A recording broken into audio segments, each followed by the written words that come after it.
لاعب كوحدة أرسنال إيثان إنويري كوحدة مانشستر سيتي أيا ودبالدقيسا مادام أو قالي 18 سنة جر لاعب كان سيسونغا داليي 8 جول نقدنا لاعب مهم كوحدة أرسنال بدل كي ساكا لاعب كان أول موسم كو بدل جيرين ماشي أي كو بدشان لاعبين تووينتا haddana wuxuu gali doonaa qolka ay ku bedeshaan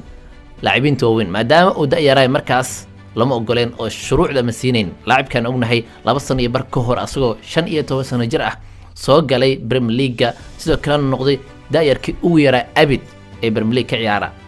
ee soo gala asagoo 15 sano jir ah marka laacibkan Arsenal muhiim ayuu noqon doonaa sidoo kale xulka qaranka ee Ingiriiska ayaa boos loo waayay mooyee laacibkan hadda way qaad lahayn oo xulka hadda la ciyaarayo laacibiin badan ayaa ka horeeyay waaweyn laakiinse booskiisa